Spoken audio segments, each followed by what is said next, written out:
I welcome everyone to the Board of Health meeting Wednesday, September 17th, 2025, 5 p.m. in the road walk room. Call to order. I'll take a roll call. Dr. Reed. Present. Dr. Potvin. Present. Amy Palmer. Present. Meg Payne. Present. Deb Zona. Not present. And then myself, Lorenzo Pizarro. Before we begin, let me read some disclosures here. Hybrid participation in person or via Zoom webinar pursuant to Chapter 2 of the Acts of 2023, an act relative to extending certain COVID-19 measures adopted during the state of emergency, signed into law on March 29, 2023. This meeting will be conducted via remote means and in person, as long as members of the public can easily access the proceedings in real time and participate remotely. Until further notice, this meeting will no longer be broadcast live, but it may be watched when the show is replayed on YouTube. Members of the public who wish to participate may do so in the following manner: in person at the road walk room located on the second floor at Plymouth Town Hall, 26 Port Street, Plymouth, Massachusetts, or remotely virtually by joining the Zoom meeting with meeting ID 980-6439-9887 and passcode 493338. You may also send any public comment or question to publichealth@plymouth-ma.gov. It will be entered into record and, as practical, time permitting, read and addressed by the Board of Health. Next on our agenda is the public comment section. If you have a public comment, whether you're in virtually or in the room, if you're virtually, raise your digital hand and we'll call you. The chair will recognize you. If you're in the room, we'll come up here, state your name, address, and we'll recognize for any public comment you may have. Do we have any in the virtually public comments? Seeing none. Any in the room? No. I do want to read an email, well, not read, but put into the record an email from the Vapeway regarding nicotine pouches. Chad Perry had sent this into the public health department. I had forwarded this on to the members of the board on September 4th. Are there any comments from the board members? No. Moving on to our next agenda item, approval of minutes. Can I get a motion to approve the minutes of July 2nd, 2025 and August 6th, 2025? I'll make a motion to accept both those minutes. Is there a second? I'll second. So with a first from Amy Palmer and a second from Dr. Reed, any discussion on the minute? Dr. Potvin? Are we voting or just asking for comments? Comments? No comments. Okay. With that, we'll go take a vote now. Dr. Reed? Yes. Dr. Potvin? Yes. Amy Palmer? Yes. Meg Payne? Yes. And myself, yes. Unanimous. Minutes have been approved.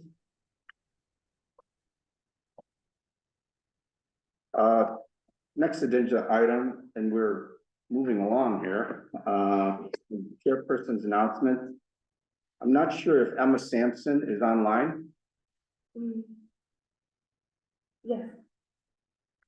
Okay, we just want to recognize Emma. She's a student from UMass Boston, an RN student, getting her bachelor's, and she wanted to participate in the Board of Health meeting and just wanted to recognize her. Emma, do you have any comments that you'd like to make?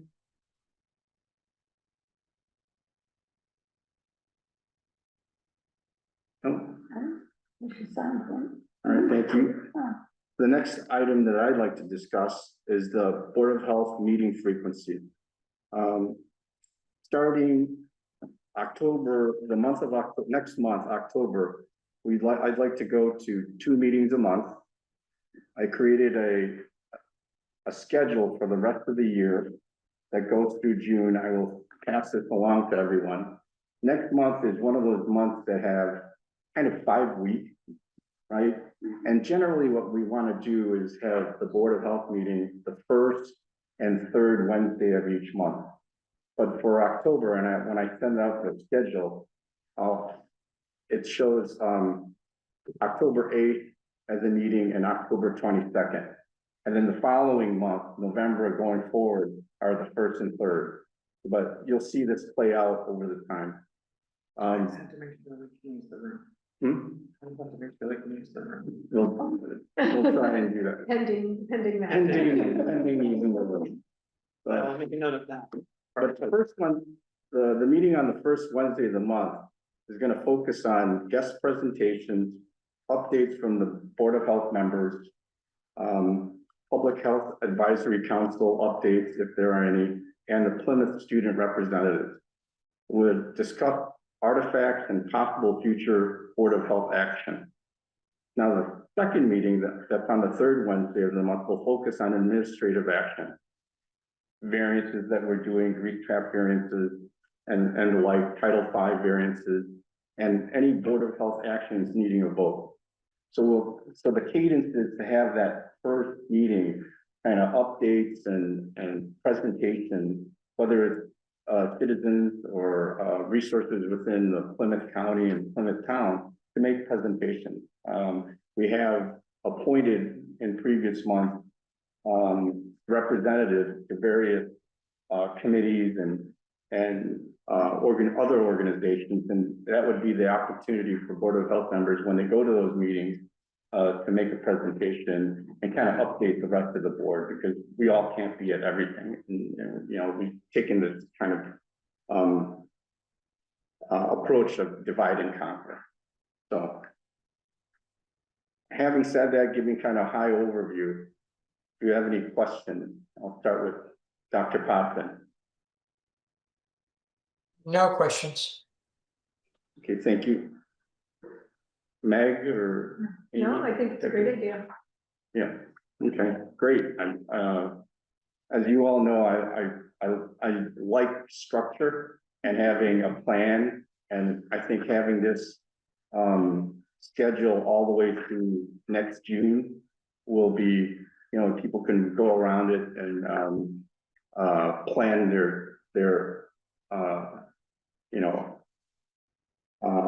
plan their life around attending. I do have a question. Sure.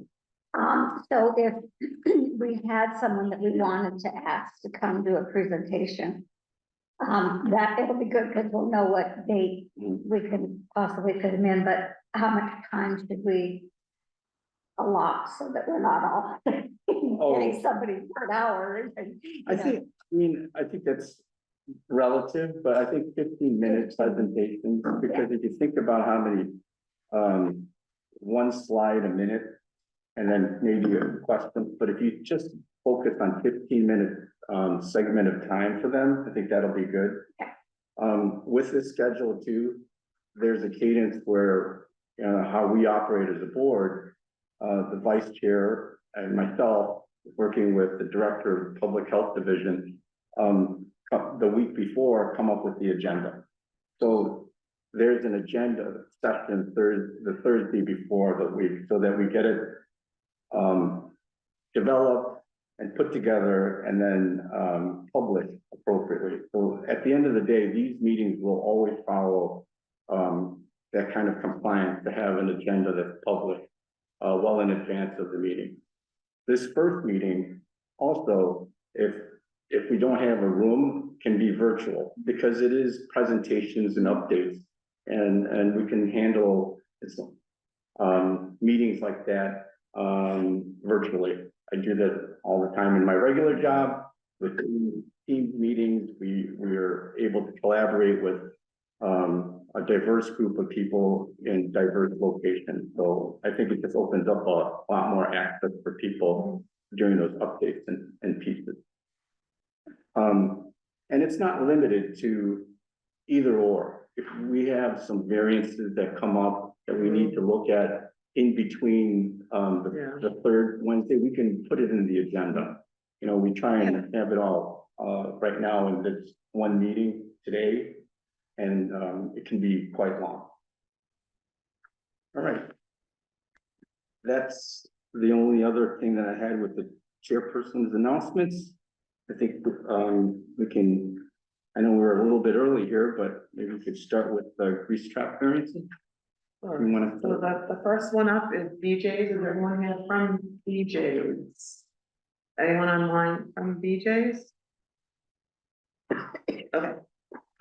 So the chair, this is what you decide to do with the board. No one is here to speak on behalf of BJ's. I can certainly share with you the details of the Factoids and Breeds team and what they recommend.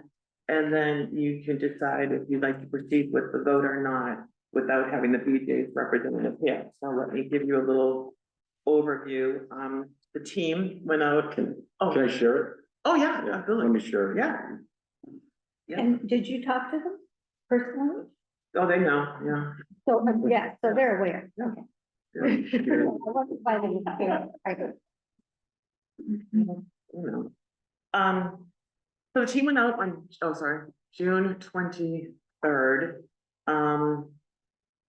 BJ's, we're familiar with BJ's is, I'm assuming so, they do currently have a 1,000 gallon exterior grease trap. Now, we know our regulations call for 2,000 or an automatic infernal. They have a bakery, and they have a deli kitchen. They also have bakery dishwashers.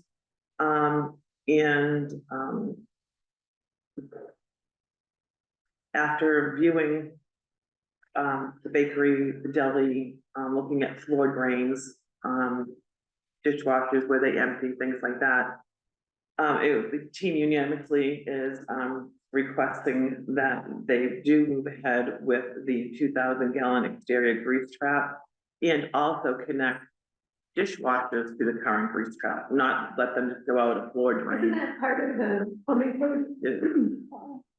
It is.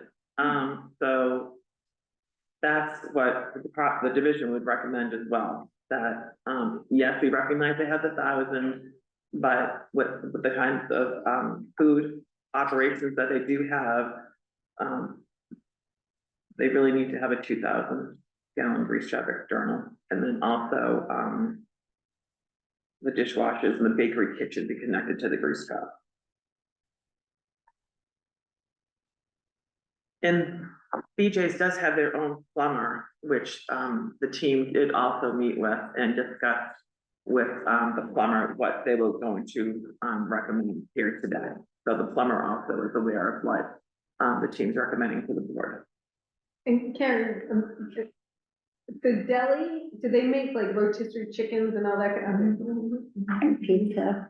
So it's like a full on. Yep. Yep, Yeah. got it. Yeah, yeah, they have a food establishment license. Yeah.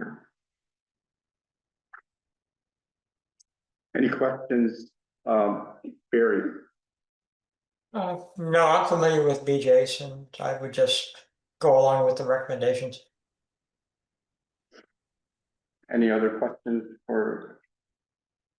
All right, if no further questions, can I get a motion to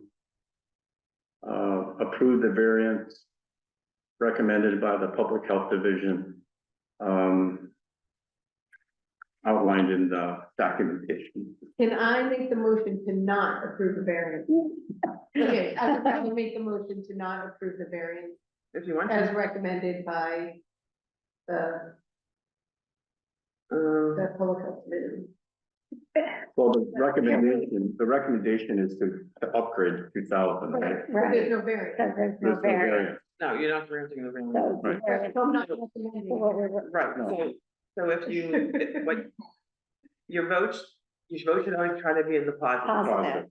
So Okay, we are that was my saying, question, yes. like, I So don't we- make a right. motion to accept it. yes, Okay, yes, except the understanding. the how I decision will of the vote. Factoids and Breeds Exactly. team Yes. and the recommendation from the division. All right, so the recommendation is to not accept the variance. Correct. We I'm want the making a 2,000. motion to accept the variance, understanding that of the vote will come, okay, got it. So there's the motion. Clear, I think it's approving the recommendation from the fat and oil and grease team. Oh, okay, thank you. Yeah. That's where it's confusing. I'm Yeah. approving the recommendation of the fat, oil, grease team Right. to not allow a variance. Correct. Thank you very much. Correct. Is there a second? I'll second. All right, with Now the that first we're from straight. Amy Palmer and second from Dr. Reed. We'll take a vote. Dr. Reed, Yes. Dr. Potvin, Yes, Amy Palmer, Yes, I am approving the recommendation of the team. The clock team. Meg Payne, Yes, and myself, yes, unanimous. thank you. We're approving the recommendation. So the next, food truck, is from Gillis Family Restaurant. Is somebody here? Okay, if you guys want to come up and sit at the table and just say who you are. Please, thank you.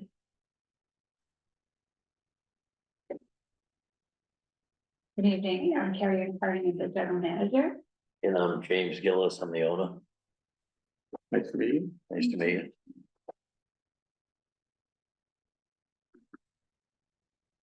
So you can say what.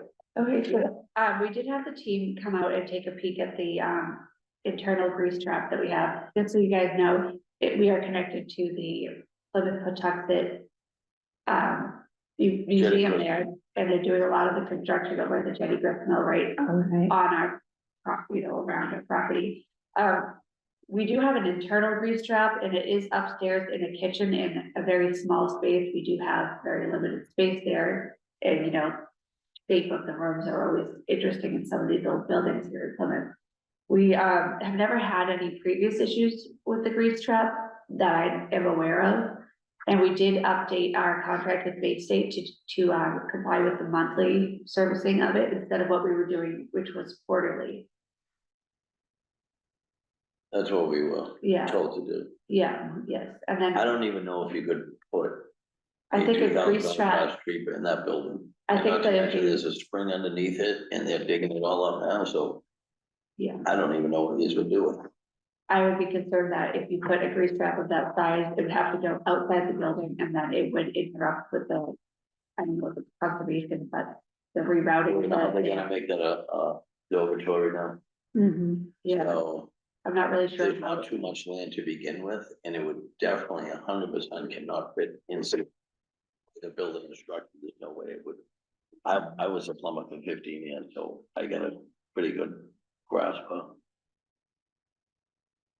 I don't even think there's any space for it, even if we wanted to do it ourselves. I don't know if it's capable of being done. You're talking about internal or an external? Internal, external, that would be up to you guys, because that's a whole, Yeah, do you know what I mean? They're digging Internal up the automatic. ground. Okay. So what was the site visit and the recommendation from the fog team? Yep, so the team went out and on July 31st, and they did a site visit.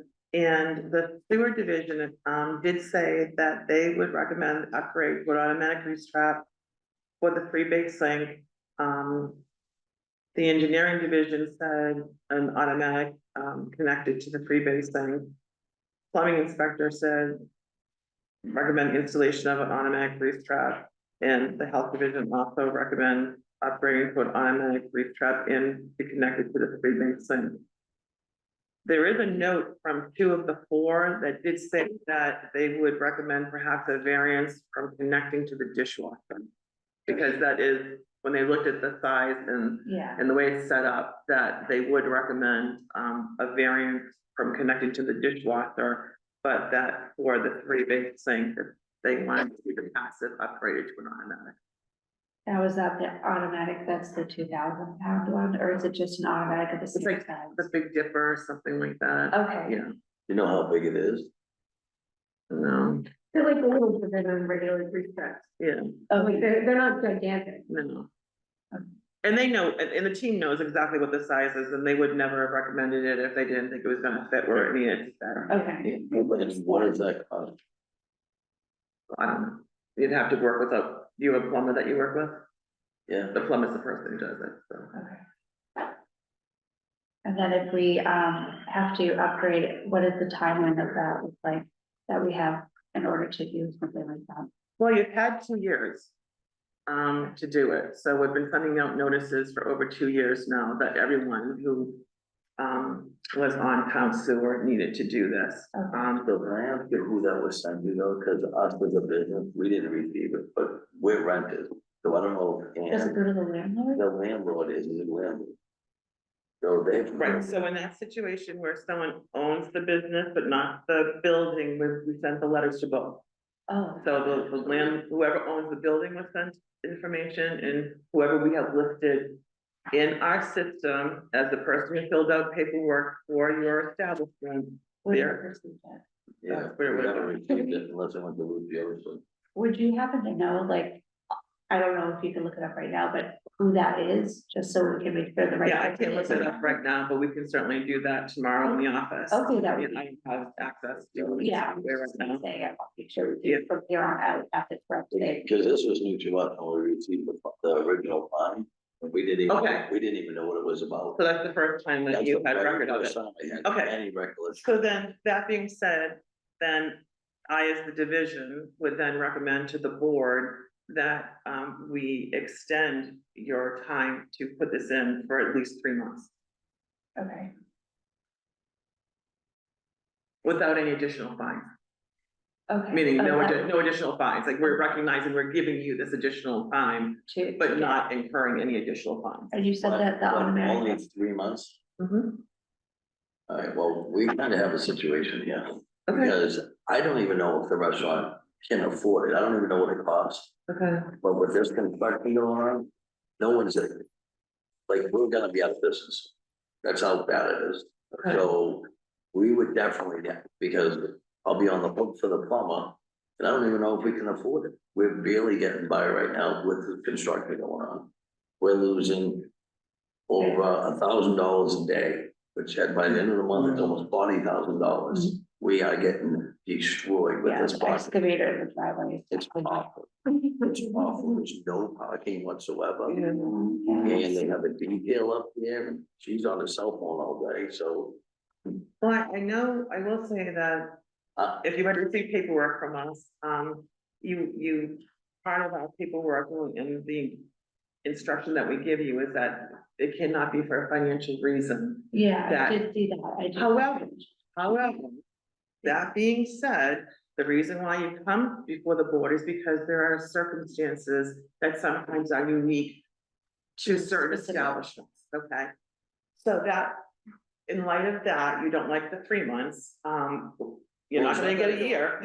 Well, here's the thing, it's not that we don't like it. I just don't wanna promise you or say we can do something that I don't know we're capable of doing. Okay, I mean, and it's not created by us, it's created by the town, so I'm hoping the town has a little Okay. sympathy and understand that we're put in a very bad situation where we've only opened 3 years ago, and everybody knows it takes 3 to 4 years to get any type of business going. And we got right away bombarded with a construction site that we told was never gonna be funded. When we bought that, we knew the project was supposed to be in the end. And then, you know, and then we never even got a notice about the fence being put up. We pulled up one morning and there's the fence in the parking lot is locked off, so. And we never complained, I'm just trying to deal with it, but now we're in a situation where It's you're happening. asking us to spend we're money. imposing another additional Yeah, financial. it's like, yeah, it's like, Okay. we get bombarded with this, and I don't, it's no disrespect, cause I do it in 2 seconds. I don't have a problem doing it, I have a problem getting it done. Would you be open to having us come up with a plan of action to see what the cost of going to entail? And then coming Well, back? it's the board's Oh. decision, so, but we're in discussion mode right now, we're discussing. We can certainly, in the division, we can review, you can go to your plumber. You can Yeah. submit your plans from the plumber, we can see what the plumber is recommending, we can look at your floor plan and see where it's gonna go. We can see what the cost is going to be, and then we can review that, and we could, through the chair, you would approve through the board, we can table this for today. Review that information, and then come back to the board at the next meeting With the time. At the next with a meeting. timeline. And you do meetings Every 2 weeks, yeah, that's plenty of So time to that get a would give- plumber out. Yeah. Yeah, getting the plum road isn't a problem. Yep. I can get a plum So road. let's do that, let's do that, are you comfortable with that? I think that's a good compromise, That but the gives- board again has to vote on. I just wanna be able to work with people. I don't, you know, I don't wanna reject it. And I don't wanna. Right, and the reason, again, the reason why we're doing this, so we're, you know, everyone understands, is because we have a situation where grease can't go into our sewer. Yes. Because if we get a fog berg, which is a fat soils and grease berg inside of our town sewer, it's not going to say, I know you followed what you were supposed to do, so I'm not gonna back up into your restaurant. Right. You know, I'm gonna go with the restaurants who were bad. Do you know what I mean? It's not gonna say that. No, It's it's just gonna say- affect everyone. Exactly, it's gonna be catastrophic. Yeah. So in order to avoid that for all of our businesses, not just restaurants, all of our retail and other establishments, the people who live on town sewer, we have to do what we need to do in order to protect that system. So that's why we're doing this. It's Yeah, I not- get it. Okay, I just want to make sure. No, same thing. I'm just trying to explain. It's not like we're being defiant. We're just in a very bad situation Okay. right now. that we're- Does anybody know how long this construction is gonna go on? That's the other Well, problem. we have kind of an open-ended of 6 to 8 months is what I've been told, but we all know that construction, yeah, 10 to 50% to that, yeah. It's just a little ominous at the moment, so we're just trying to figure out how, a plan of action for our business as well. I would like to make a motion to table this until next month, so that the public health division can work with Gillis to come up with a timeline and a plan of action. Is there a second? I'll second. Second from Dr. Reed. Is there any discussion? Dr. Coffin, do you have any questions or discussion? Just wondering if the inspection team was made aware of these concerns?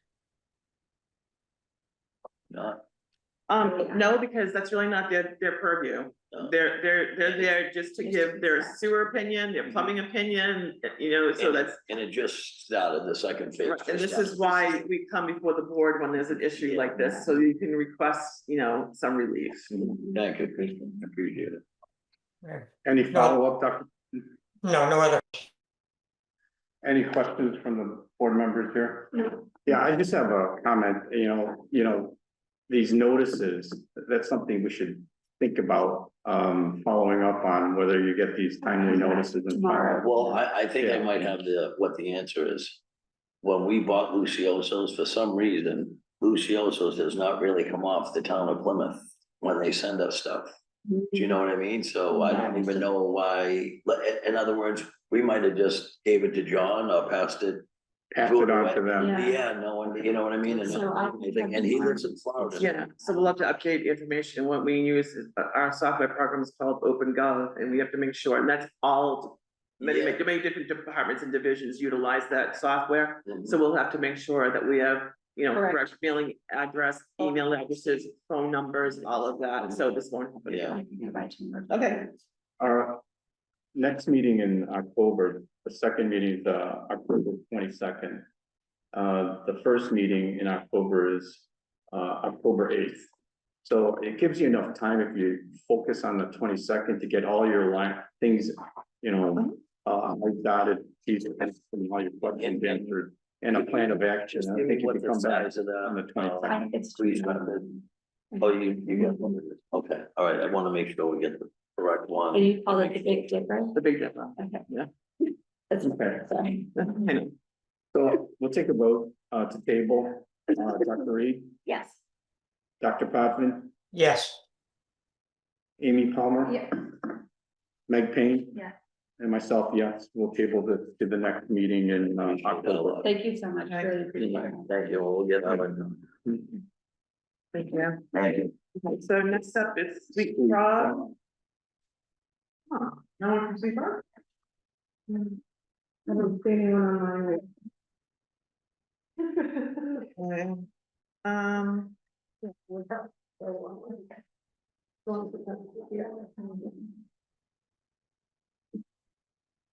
So I have the documentation up, there's, This one's not too difficult, because the team is recommending that you grant the variance.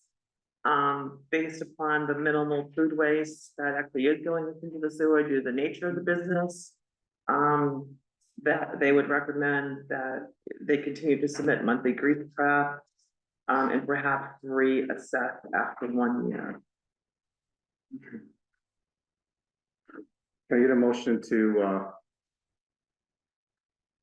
approve the Public Health Division recommendation with the addition of reassessing after 1 year? I'll make that motion. Can I get a second? A first from Amy Palmer, a second from Dr. Reed. Any discussion? Dr. Patton? No, that's pretty clear cut. Thank you. Anyone on the board here? All right, we'll take a vote. Dr. Reed? Yes. Dr. Potvin? Yes, Amy Palmer? Yes. Meg Payne? Yeah. And myself, yes, unanimous. So the waivers, the recommendation's been adopted. Thank you. All right. Moving on to our next agenda items, septic variance request. So I think the first one on our agenda is the 25 Center Hill Road. Kevin Brady. You can step up. Thank you.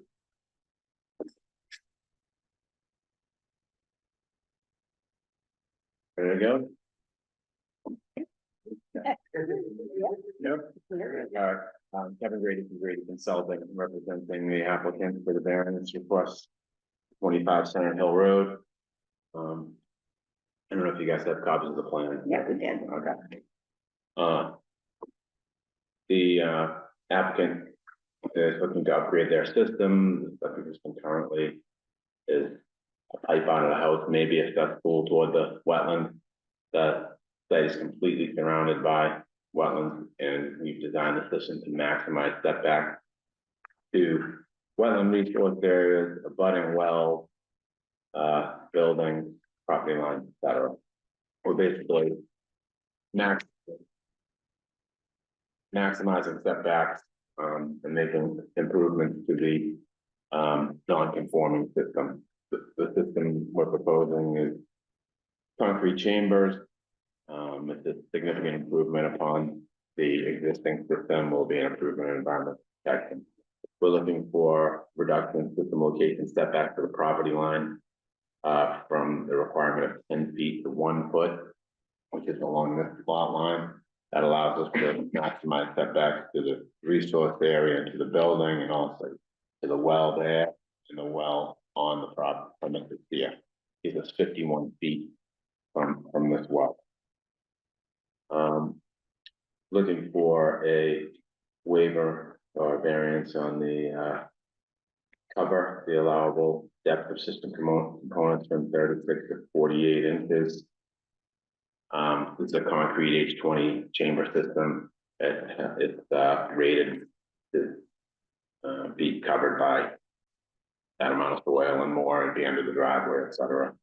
And then lastly, a reduction in system location setback to the well located on the property, which is actually in the basement here. And there's also another one across the street that we're looking for a waiver setback. So we're looking to reduce it from the requirement of 100 feet to 69. On this side, we have a wetland resource area. We're required to be 50 feet setback, 50 and a half feet. So we request that the board grant the variances. Okay. Is there a recommendation from the department? So when I get septic plans in the office, the first thing, that's a little pile and you look at it, and the first thing you look at is actually their application. And then I saw a lot size, 120,000 square feet, and I said, what? How could they possibly not be able to fit this in with 120,000 square feet? Wow. And then when you then open up the plan, and you take a look at the plan, you're like, oh, now I see why you cannot do anything, so. Little Yes. corner of upland here. Yes, this is. One, this replaces what we don't even know is Right. there, so that can't be good. And two, this is the best scenario for the abutters, well, and they were notified, I don't know, is the butter here? For the butters, not from the well, but the 1 foot from the wall. Oh, okay. Would you like to come up and say anything? You're welcome to. Go ahead.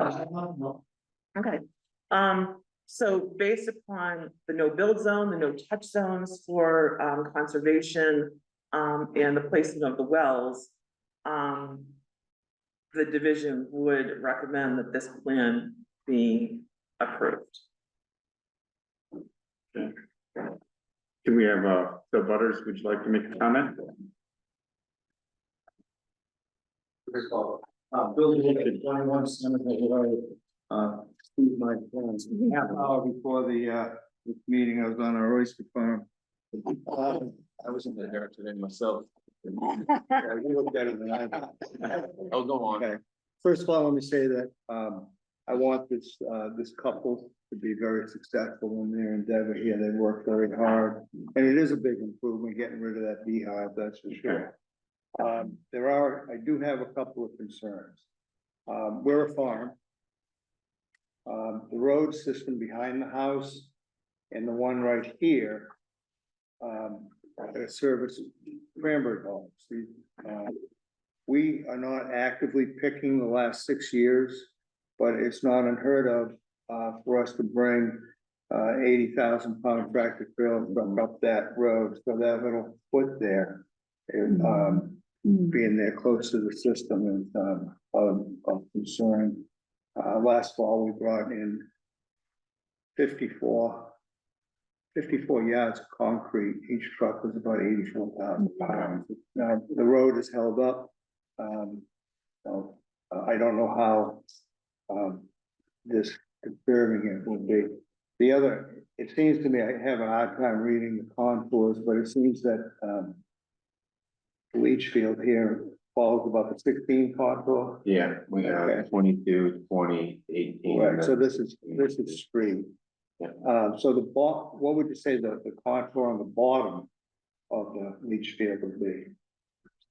16 is the, okay, That'd be the top. so the cover over the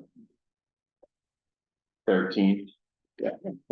So the top of bog elevation, I believe, the old overgrown bog there is 9. And when it holds water, it usually holds about 2 to 2.5 feet. And so I just have questions about breakout. Yeah, is there a chance to move the leaching field a little bit further from the road? Not without requiring another variance. What we're basically charged to do is design this to maximum feasible compliance. So we've designed it. We have a 1/2 foot of play on this side.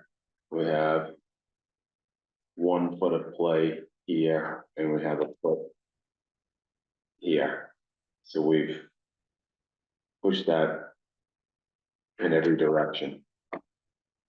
Did we get an inch or 2 here or there? Probably, but we're talking about digging a hole, putting rocks in it, and then dropping concrete on it. I'm just concerned about that. I think the road is on this side of this utility pole, isn't it? I think it's over here. The road's right here. And it comes down and these. You've been there more than me, but. I've been there a couple over of 40 times. years. Yeah. So those are my concerns, and this will be going through conservation, so as far as, we have an oak tree down here on our property. That, it's out of the scope of work. Beth, do you have any other? No. That's it. I'll entertain questions from the board. Dr. Potvin, did you have any, questions? Well, I'm a little concerned if there's, worries about breakout. But beyond that, I'm not, the only thing that really always concerns me with cesspools especially is the proximity to wells that are providing drinking water. And although we can't require the well test to be done, it always concerns me that the quality of and the safety of the drinking water from the wells should be tested.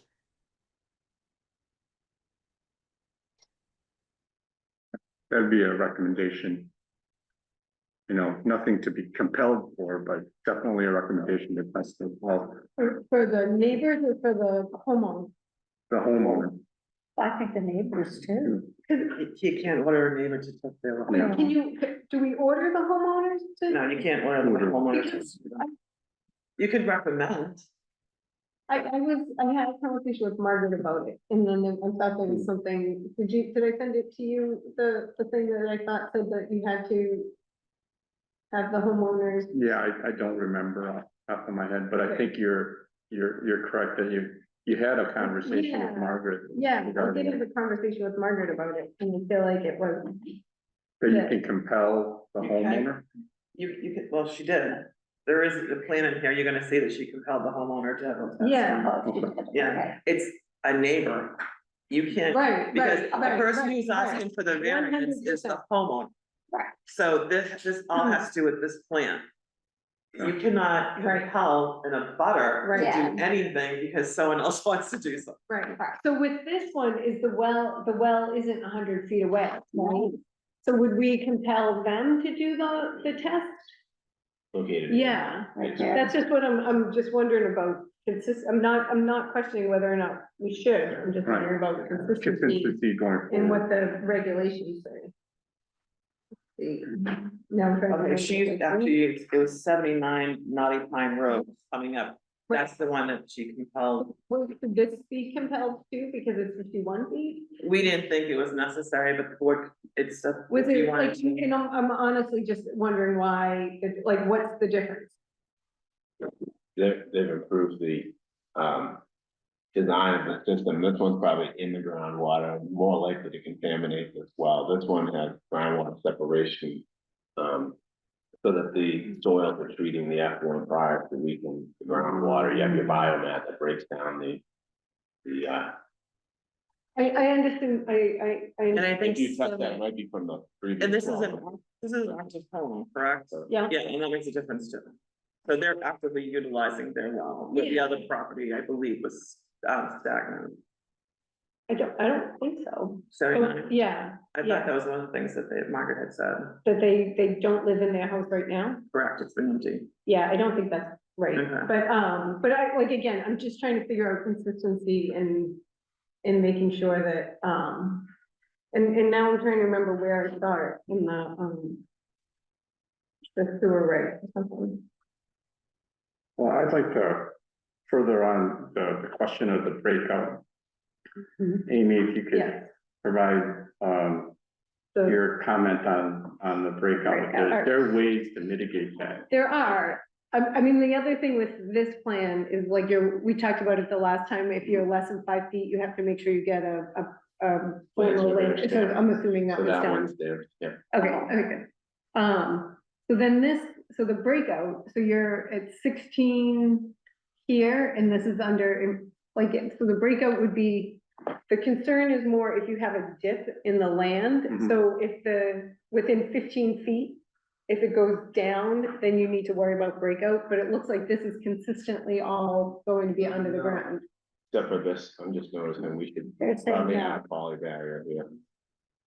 Okay, On the down gradient side. They're saying no, that it goes down. that's what, and I think that was just recognized. Okay. And then who's responsible for the road? Is it a county road? Is it It's an access to a private property. so is it your road?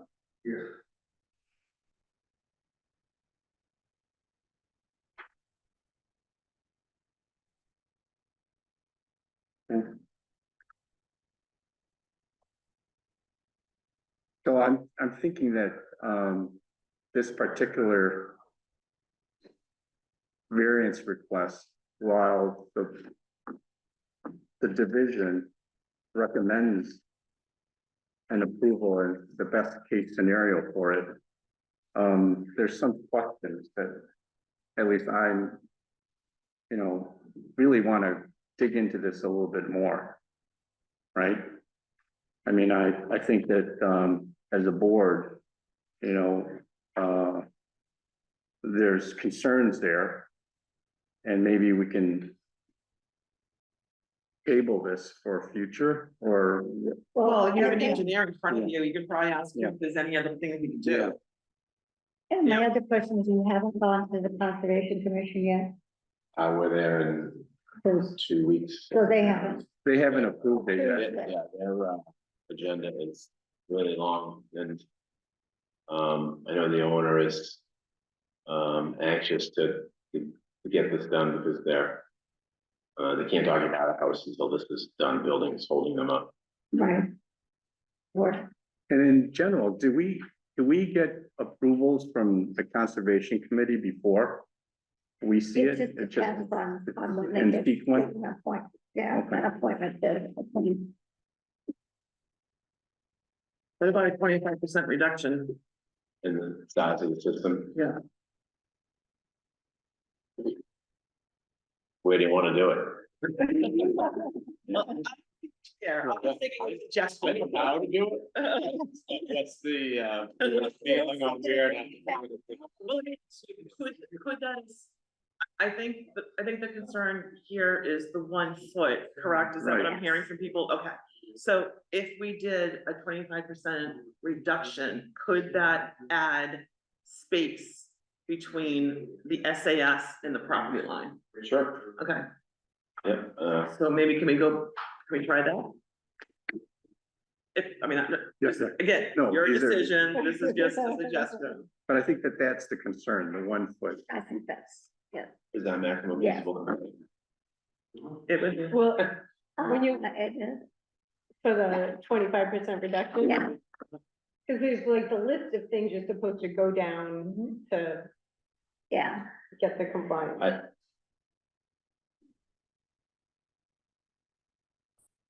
I'm fine with it. It's gonna be cheaper. I don't really think it's gonna be an issue for the homeowner.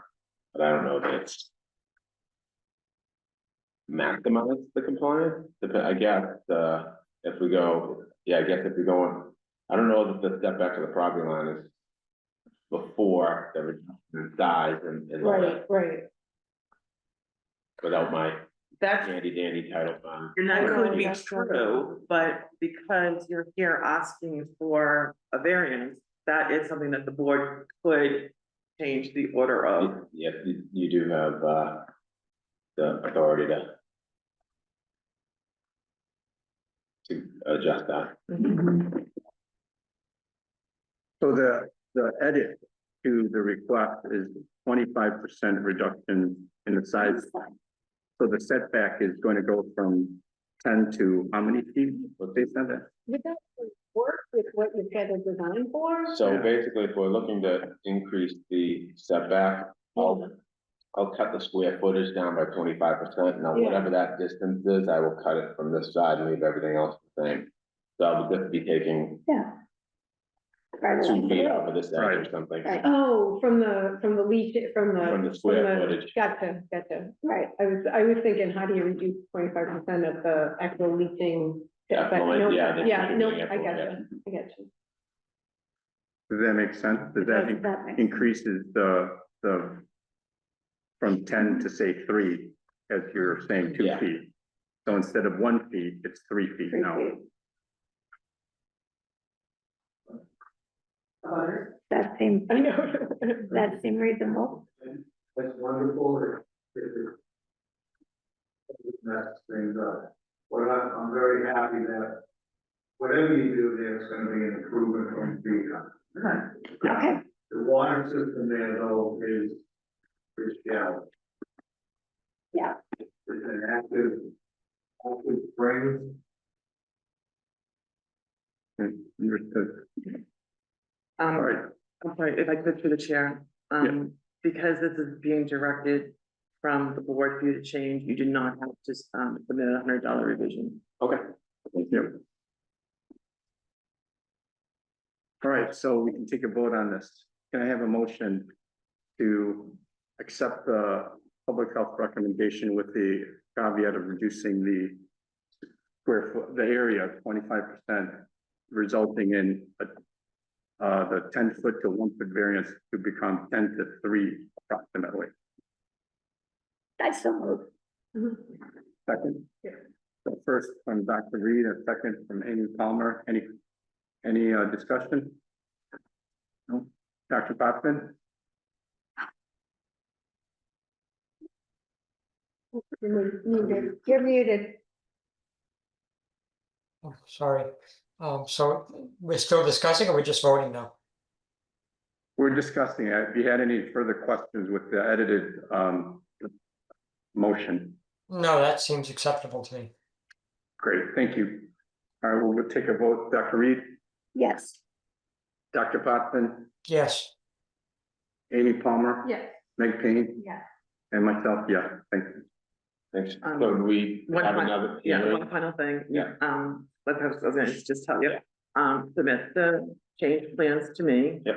And then I will be your representative at the next meeting. You won't have to attend. Mhm, Okay, mhm. sounds great. Okay. Appreciate it. Right. Thank All right, you. Thank you. Thank you. They're supposed to be giving out the Oh, you're tickets to giving everyone who leaves.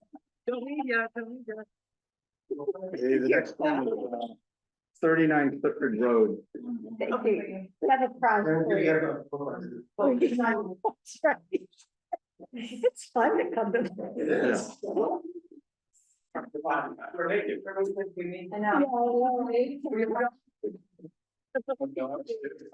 Yeah, No. thank you. No, thank you for coming. Bye-bye. Thanks. We appreciate it.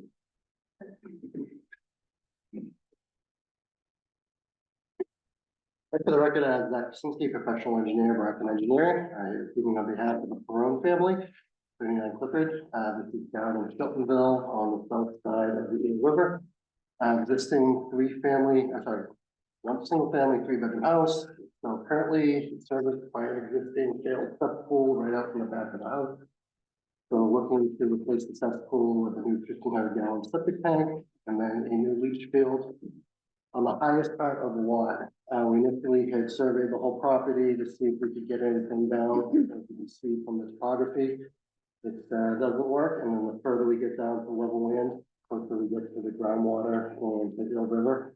And a side note, this is my babysitter's childhood house. I grew up in this house, and I know that it's very wet. Water in that hill. So we're looking for a reduction to place the new system to the right-hand side, reduction to the foundation, property line. We do meet the 15-foot setback to break out on the side, so we're down 22 feet. And then we are asking for the 25% reduction so that we can get everything in there. And it'd be a great environmental improvement to the area. Karen, is there a recommendation from the division? The division would recommend approval. Did you receive approval from conservation yet? No, so that's we're gonna do. Okay. We would recommend approval. Any questions for No, it's pretty the straightforward. presenter? Dr. Potvin? Just to clarify, what would happen if we approved this and then conservation didn't? Well, if conservation did not approve it and need to be moved, then Zach would have to come back to the board with a new plan. But what the division and the Board of Health does is approve what Zach is presenting tonight. Mhm. Okay. That's always a little bit confusing. Yeah. Yeah, it does. It sounds like you need both entities to approve it in order to move forward at the end of the day. Yeah, if a magical world existed, we would be doing it on the same night, but that's never gonna happen. So we have to do it when we can do it. Yeah, Yeah. I believe conservation was supposed to consider this on the 30th of September. Yes, a couple of weeks. Okay. No other questions. Thank you, Dr. Potvin. I'll take a motion to approve the public health recommendation. That's the, A second. I'll second that. That's first from Dr. Reed and a second from Amy Palmer. Any discussion? Hearing and seeing none, I'll take a vote. Dr. Reed? yes. Dr. Potvin? Yes. Amy Palmer? Yes. Meg Payne? Yeah. Myself, yes. Unanimous. Thank you. Thank you very much. In fact, Get my door first. oh, yeah. Oh, now they Take them for the scouts. Yeah, how many would you want? Yeah. I'll take whatever you can get. You want to visit them? How many can you carry? How's that? Cub Scouts, I can give these to you. Yeah. today. Good, they'll like that. Thank Have a good you. night. Take care. They're gonna do a prize here. Next on the agenda is 79 Knotty Pines Road. Is someone there here? That's Come it. on. guys. Yeah. Is that Kyle? That's Yep. fine. Hi, my name is Uh, Kyle Hanrahan. I'm representing Merrill Engineers and Land Surveyors and our client Norm Stillman here. This project is at 79 Naughty Pines Road. Our client is proposing to install a new garage and the existing septic is too close to that, so we're gonna need to relocate that. The existing system is from the late 90s or so, I believe. So we're asking for a couple waivers on this one. The first one is for the depth of cover over the system. Due to the invert out of the house being super, super low, the system itself is going to have to go more than the normal 3 feet underground. So we're putting that 6 feet underground. It's proposed to be H20 so that it can handle the additional loading and everything just fine. And then the second waiver we're asking for is reduction in the setback to the locus well on our lot from 100 feet to 62 feet. The existing septic system on the lot is already only 70 feet. So we went and got well testing done. All the results on that water test came back clean. It's well under all the recommended limits and everything. So we're confident that should be okay. And then I just want to note that the existing system that's in asks for the same 2 waivers. So we feel it's appropriate to ask for them here. That's it for me. Thank you, Kyle. Any comments? No, thank you, Kyle. Karen, is there a recommendation from the public health division? Yeah, the division would recommend approval. They meet the setbacks for, the neighboring well, only the homeowner as well, the locust well that is, being impacted. And we think that this is the best possible scenario for this particular address. So we would recommend approval. Thank you. Any questions from the board? It's pretty straightforward. Yeah. I'll take a motion to approve the recommendation for the recommendation from the Public Health Division on the reduction of setback from locus as requested. I'll make that motion. Is there a second? Okay. A first from Amy Palmer, a second from Dr. Reed. We'll take a vote. Dr. Reed, Yes. Dr. Popton, Yes. Amy Palmer, Yeah. Meg Payne, Yeah. and myself, yes. Thank you. Yeah. Thank you guys. Have a good night. Thanks. Thank you. Thank you very much. Next is 239 Manamet Point Road. Different person on this one. Good evening, everybody. Chris Sanderson with Merrill Engineers and Land Surveyors on this one. I'm here tonight representing the applicants, Craig and Susanna Burns. Would it be possible to share my screen to give you guys a run around with my mouse of the project? Sure, absolutely. I'll stop share.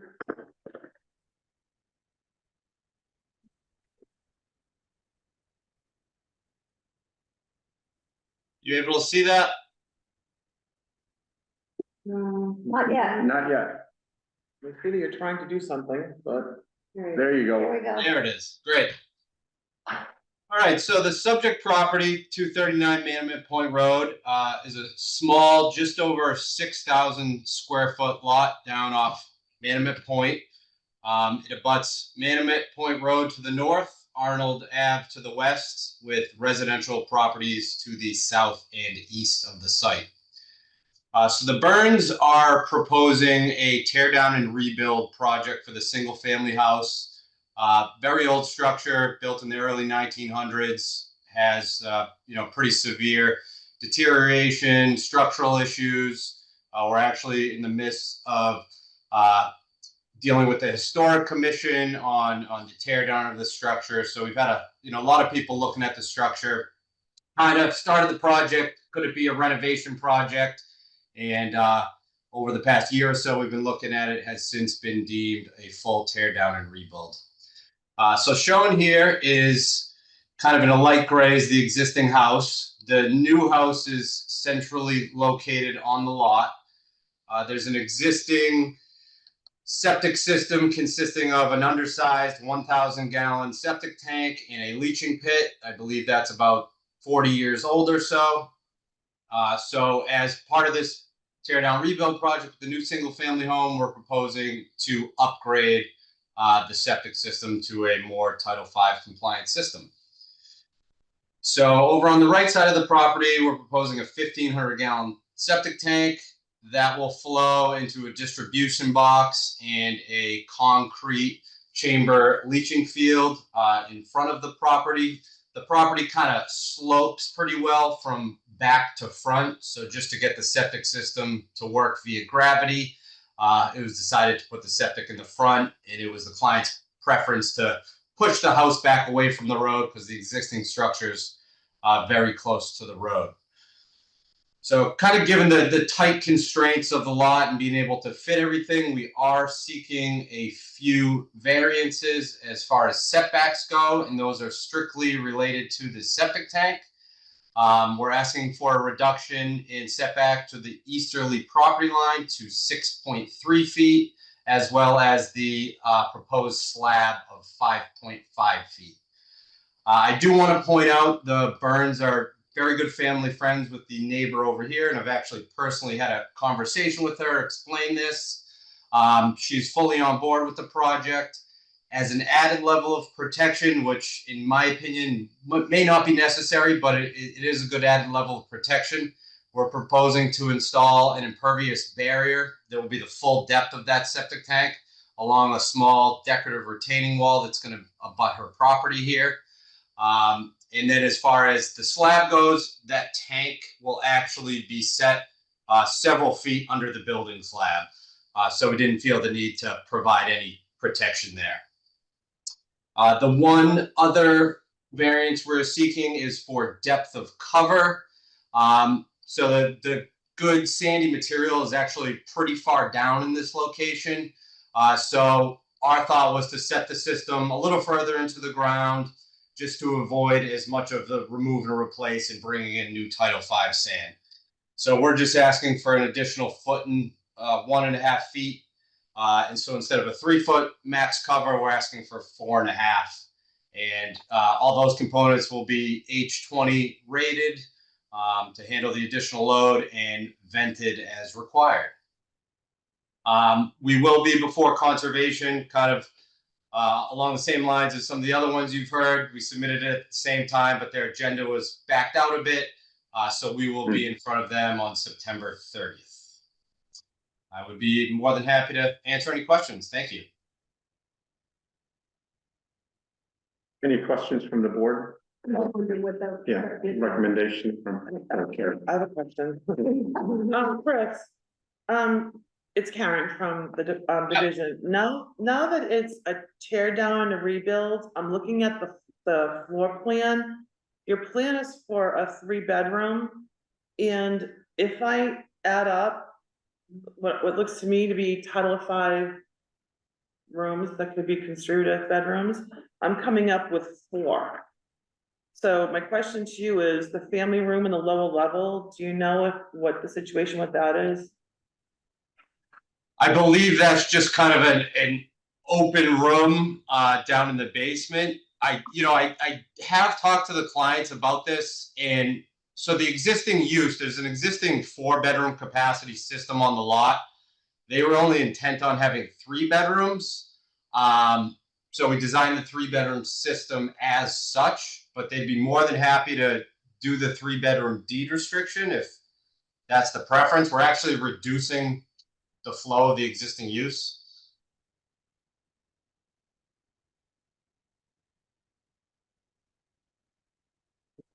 Thank you, Chris. If I, as the division, could make the recommendation to the board that if you do approve this plan, which the division would also recommend approval, that we do add a 3-bedroom deed restriction, please.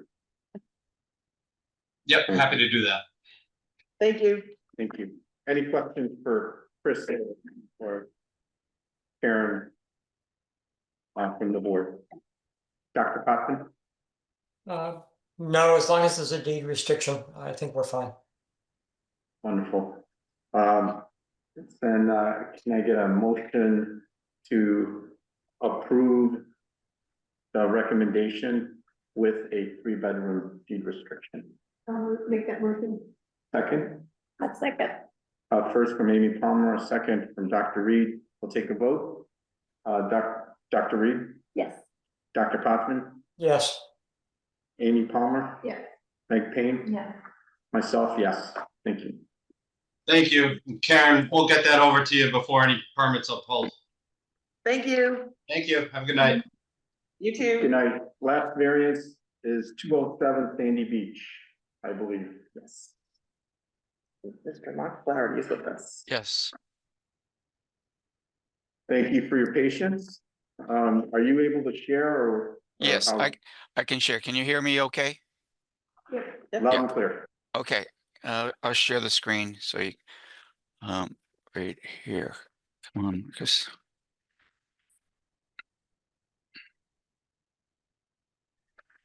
Are we able to see the screen at this point?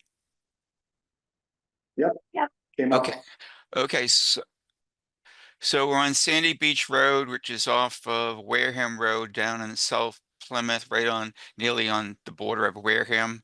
We're on White Island Pond. All work for the septic system will be outside the 100-foot buffer, so we didn't have to go to conservation. What I'm showing here is there's an existing cesspool that's over here.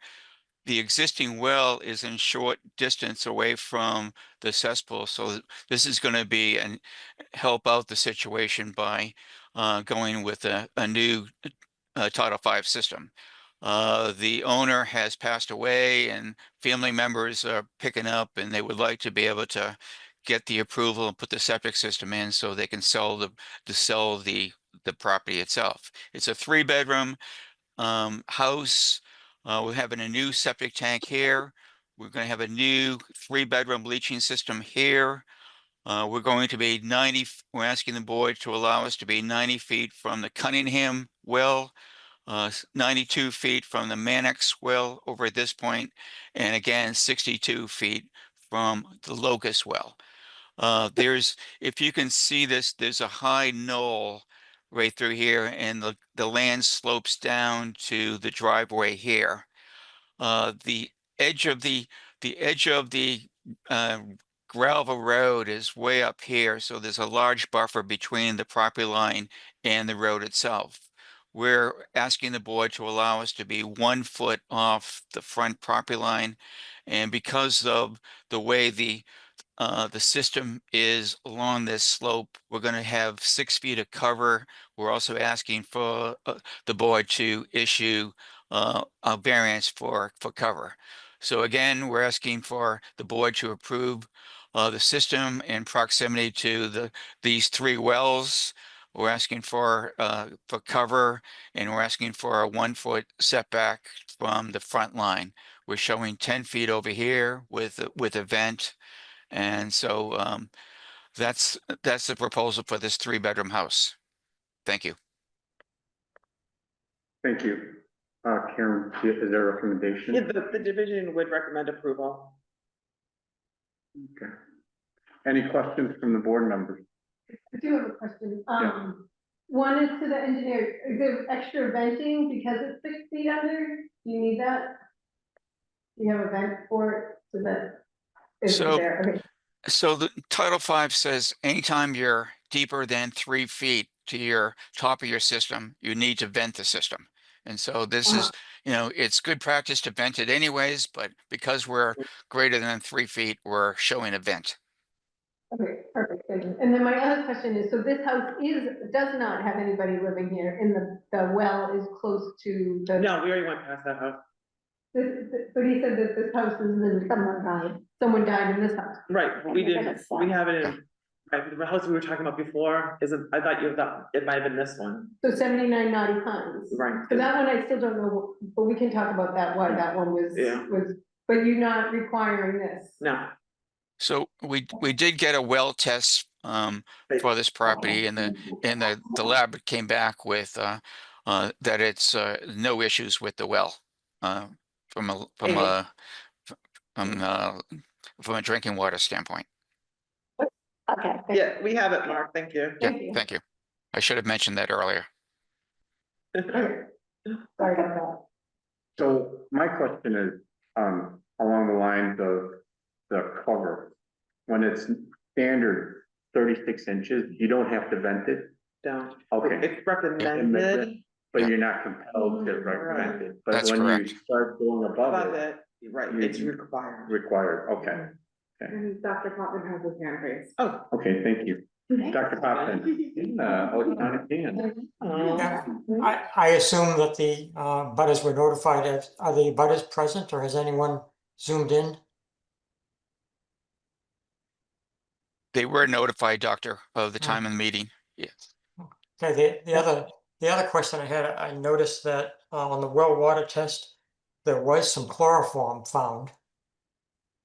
And do you the lab made a comment, Doctor, that traces to low levels of chloroform are occasionally detected in groundwater in coastal areas. So I think they felt it wasn't an issue. Yeah, it's the first time I've ever seen that. So I was curious about just how occasional it is. Yeah, so when you look at the detection on what was the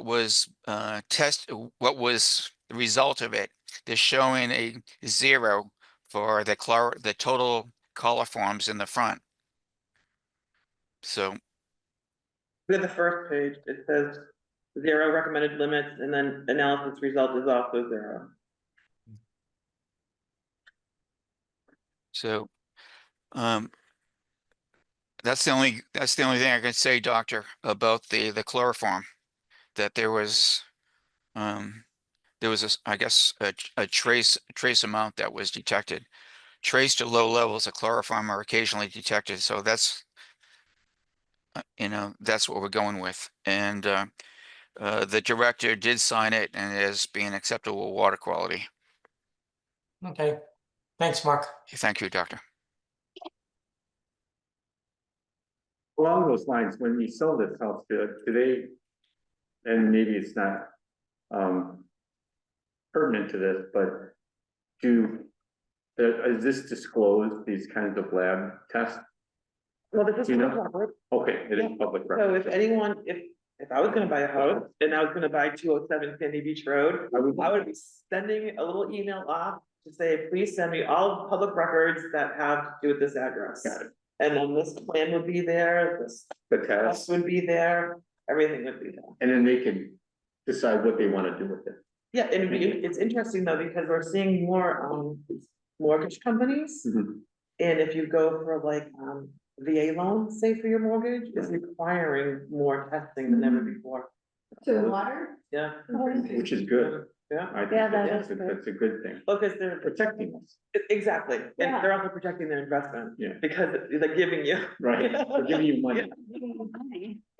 Right. Okay.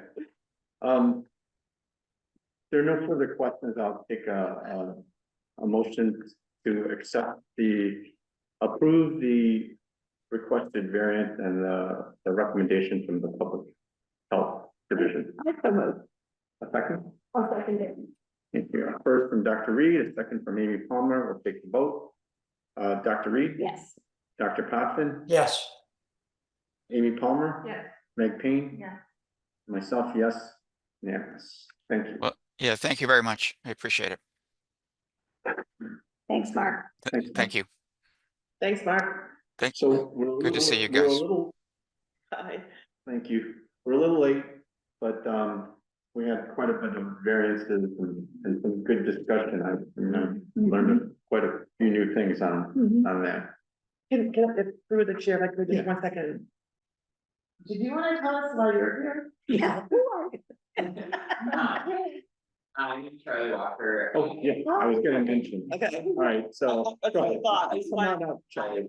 Yeah, no, you're here.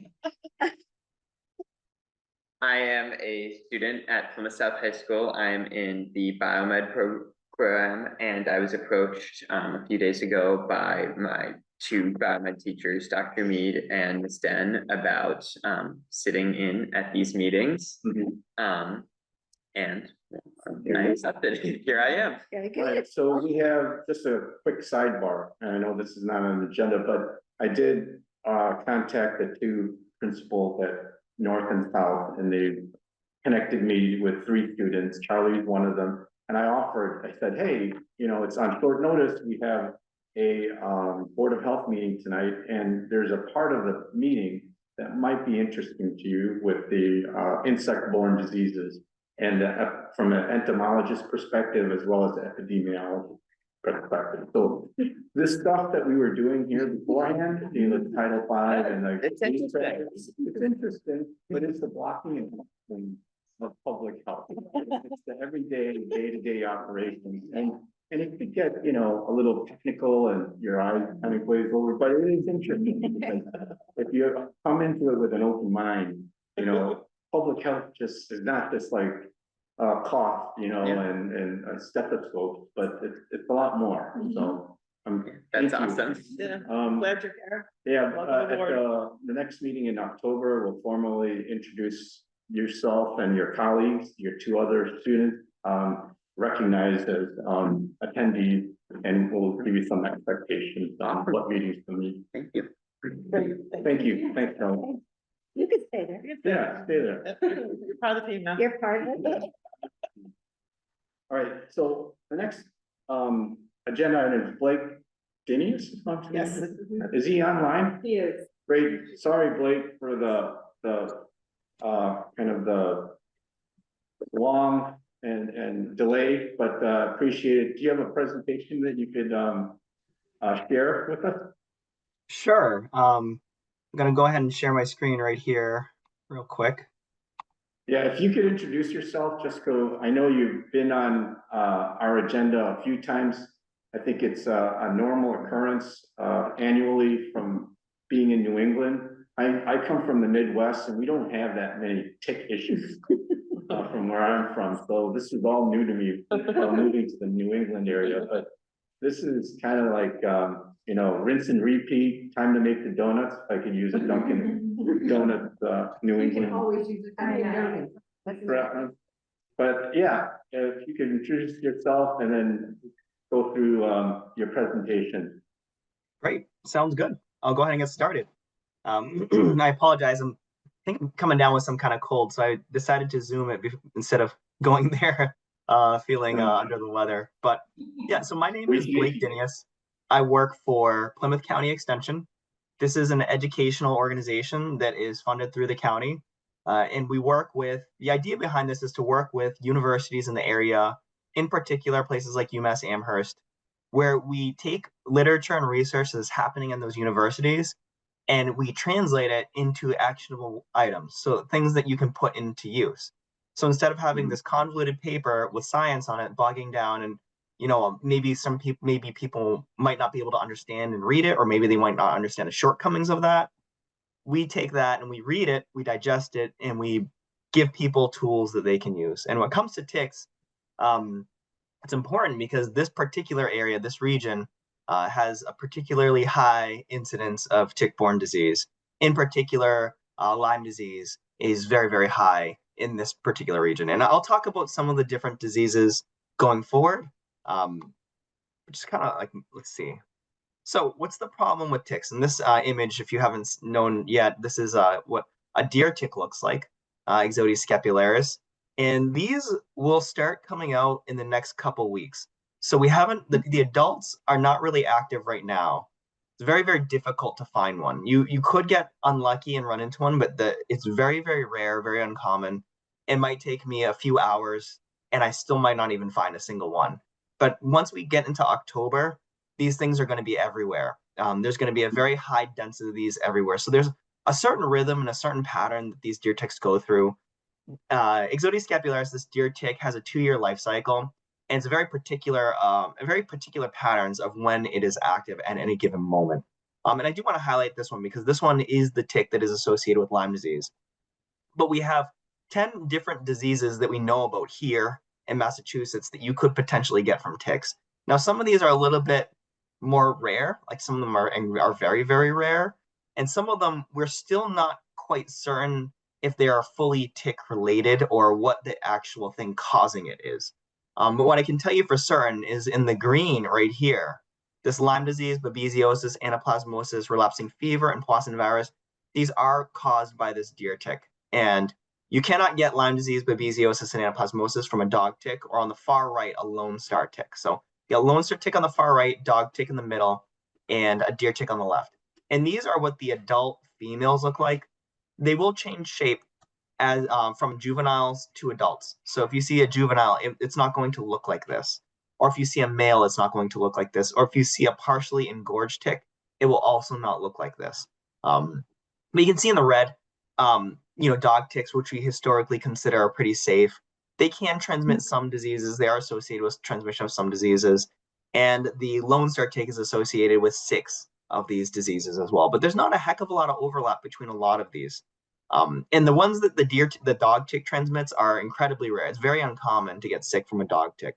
So they're not all carrying them at the same level. And there's a lot of ecology behind that and very complex. But Lyme disease is by far the most common of all tick-borne diseases. We estimate that about 95% of Lyme disease cases occur in just 13 states, including Massachusetts. I know it doesn't look like it, but it really has to do with the way that our state records diseases. We don't necessarily go by the CDC's criteria of what defines a case. And so when I spoke with Katie Brown at DPH, what she basically told me is that it's too expensive to get this data. It's not necessarily too expensive, but it's not an efficient use of our resources to get this data. And all it would show is that Massachusetts would be completely blue and colored in. And so you're not really going to you don't get new information year to year by pouring all this money into it. Instead, you could take some of that money and some of that effort and funnel it into new things, like maybe the incidence of other different tick-borne diseases, or maybe something that's not even tick-related, right? Or maybe you could funnel into education. But the thought of, going out in the rain and having someone tell you it's raining is not very useful. Which brings us to this point. Are ticks bad this year? They're the same pretty much every year. I would say that, and by this, what I mean is there are yearly fluctuations in ticks and tick-borne disease. There are some years where we will see more tick-borne disease and some years that we will see less. I believe this year we've seen the most tick-borne diseases since pre-COVID, which is interesting to kind of think of. But even when tick-borne diseases were at their lowest, they were still very, very high. And so it's one of those things that in my opinion, kind of following the year-to-year and day-to-day fluctuations of the tick patterns is not particularly helpful because it doesn't inform you about what you should be doing differently on a given day. So if we have a bad year, you're not going to change your behavior versus a good year. They're all relatively risky when it comes to tick-borne diseases. You could all get a bite, right? So the only time we would have what might be considered a good year is if there are 0 ticks. And that's never going to happen as long as we're living here in Massachusetts. There will always be some ticks out there, and the risk will always be high. But it is interesting, clickbait and articles to generate that this year has been bad, the worst year since COVID is one of those things that maybe as an entomologist or an ecologist or an epidemiologist, it's interesting. Maybe you want to follow patterns. Maybe you're trying to figure out why that's the case. But when it comes to informing public health decisions, it's not useful information, in my opinion. So let's talk about kind of what's going on this year. So are the ticks bad this year? It was really, really dry, but we had very frequent rain events going on. And what I noticed is that while vegetation and vernal pools were drying up, we were still dealing with a lot of fungal pathogens on plants, and the effect of moisture was really taking a toll on these plants. And that's relevant because deer ticks especially are very sensitive to drying out. They require about 82% humidity and up in order to survive. If you drop humidity below 82%, the deer tick is actively dying. It will not live more than a couple days if you drop it down to 80% or 79% humidity. They need like 90, 95%. They need really high humidity. And the frequent rain events, I think, possibly contributed to higher tick activity despite us still being in D0 drought status. For the majority of the year, and even dipping into D1. The numbers of ticks, what I can say anecdotally is the number of ticks that I flagged for were not significantly different from last year. But what I did notice is that there were ticks more active across a wider array of days. So while I might have one day where there are fewer ticks active, and then another day where it's really, cooler and wet, you might see more ticks. Pretty much anytime I went out flagging, I found a lot of ticks. When I was at those properties, I didn't find more, but it was easier to find ticks throughout the year, is the point I'm trying to get at. So it's possible. I don't have, unfortunately, any data, no scientific data to kind of back that up. It's an anecdote that kind of might contribute to explain why maybe this year was worse than others, is those frequent rain events. But, possibly a human behavior played a large role as well. Like if we had days where there were more sunny and people wanting to go out, it's this so complex, kind of this intersection of human behavior and tick-borne disease. Talking about some programs, I didn't give an update last time about my programming, but I thought it might be fun to share. This past year, since the last time I gave this update, we had about 150 programs total. That was delivered by me, and 62 of them were focused on ticks. There was a fraction focused on mosquitoes, but all of these programs, we do cover tick-borne disease. So we're kind of getting out there, and we're kind of really kind of showing people about this. We interacted with a lot of different groups, Boys and Girls Club, and we actually had our first tick conference this year, which was actually really fun. It was a good time. Very difficult to arrange that, but it was a success. I feel pretty good about that. When it comes to flagging, so this is something that the folks in Plymouth might be interested in either maybe knowing about or hearing about, is that we're trying to launch a bigger flagging program next year. But I mean, of course, given the 150 programs this year, and I'm participating in some butterfly research, some mosquito stuff, not all my time can be devoted to just ticks. We are recruiting volunteers for both the flagging aspect and for volunteers for properties that they want to volunteer their property for, and we can go out and we can flag those.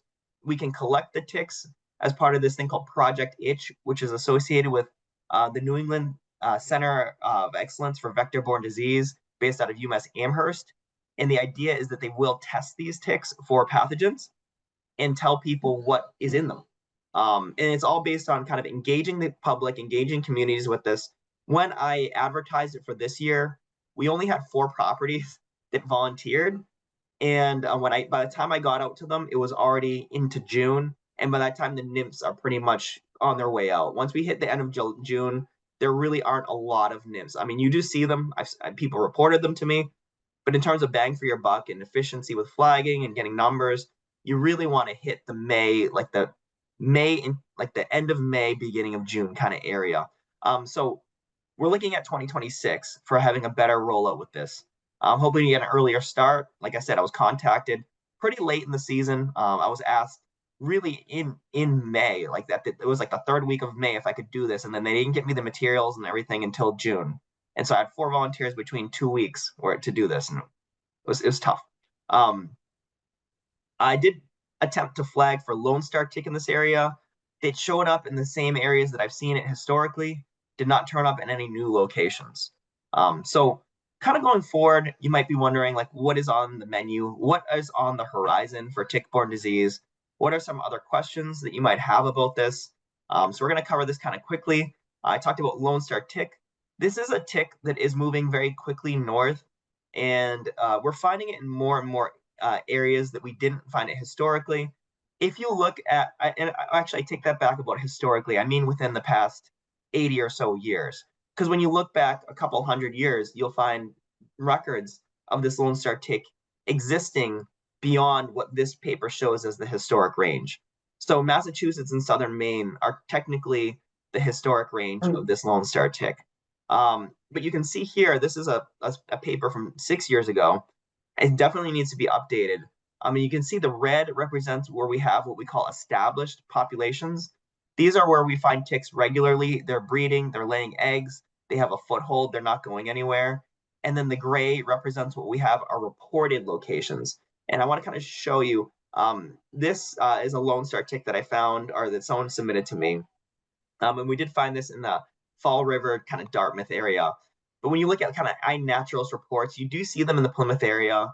These are kind of areas where people have reported them, but I find them right here. It's interesting that they haven't been reported from this region when this is the region that I like to surveil when I'm going out looking to collect ticks. Is this Wareham, New Bedford? I don't really go into New Bedford, but like Rochester, Marion, Mattapoisett region. This is the area that I very consistently find Lone Star tick.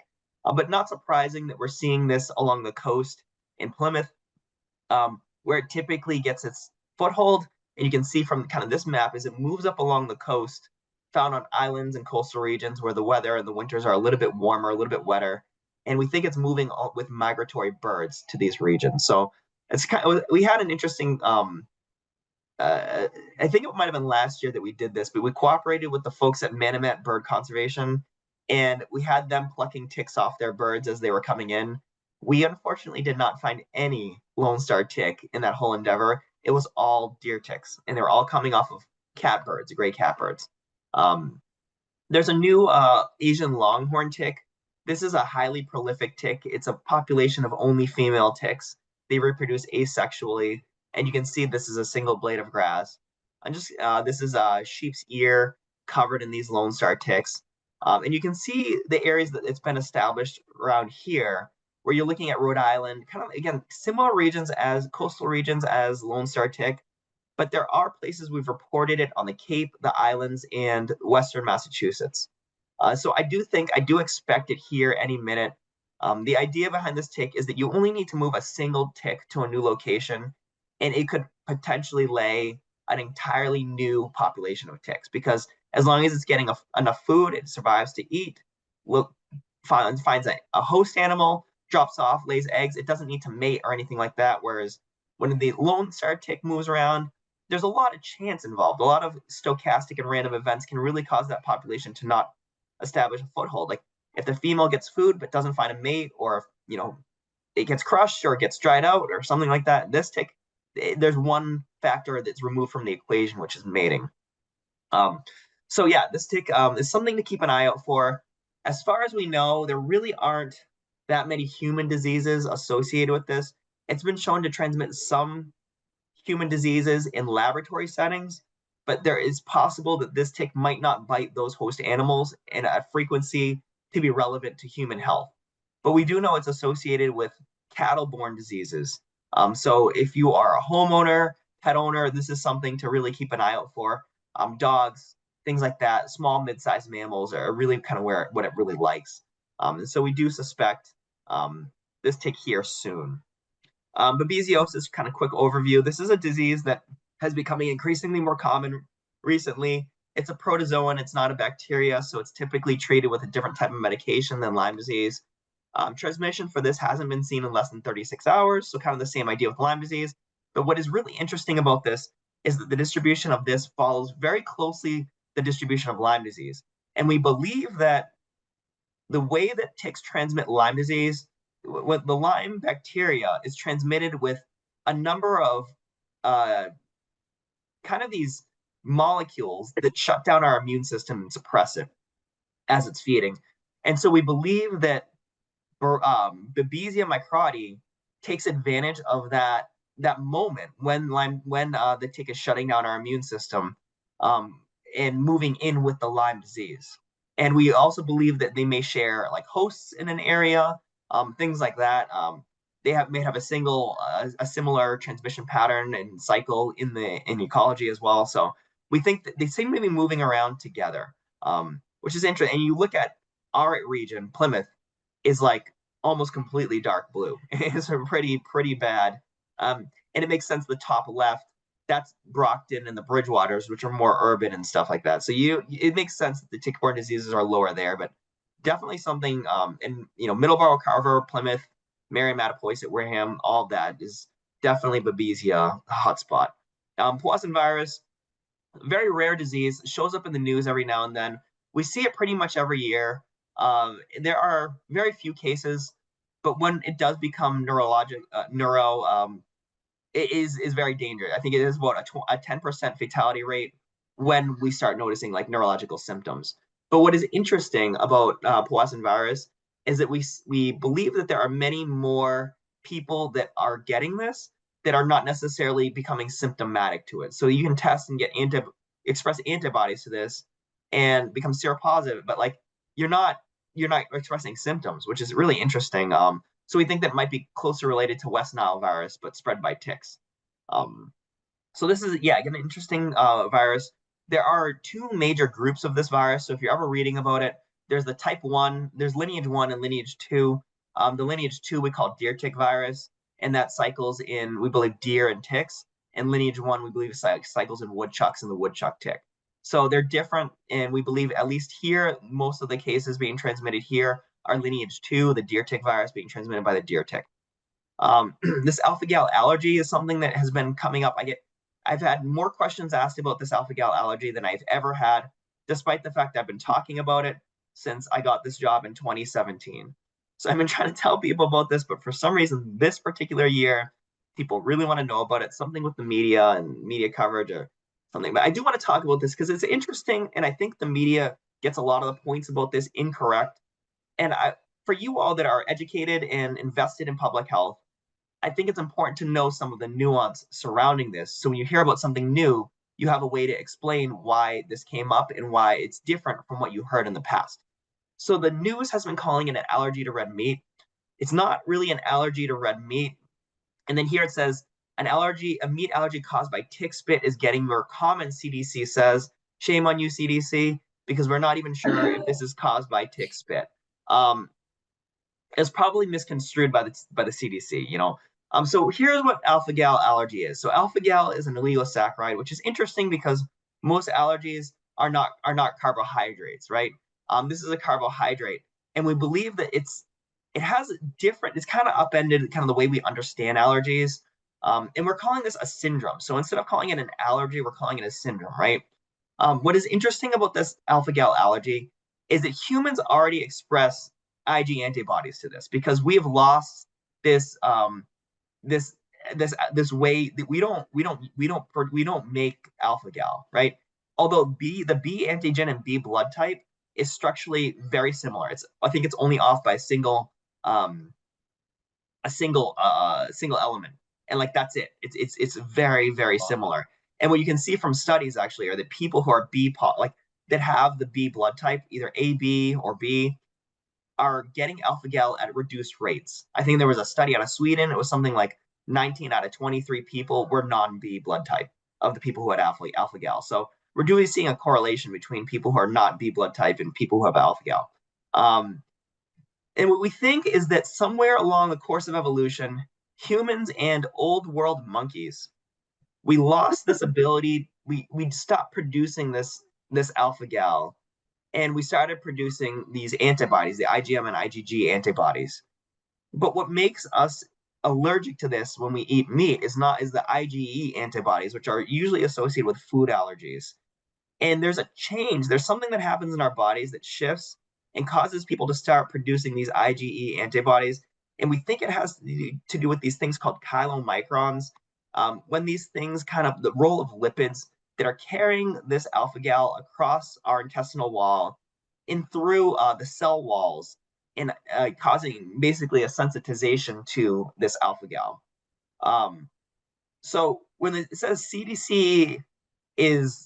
CDC said that it was caused by ticks. Now, what I want to be crystal clear about is that this has been associated with 13 tick species across 6 continents, but we do not know what is causing it.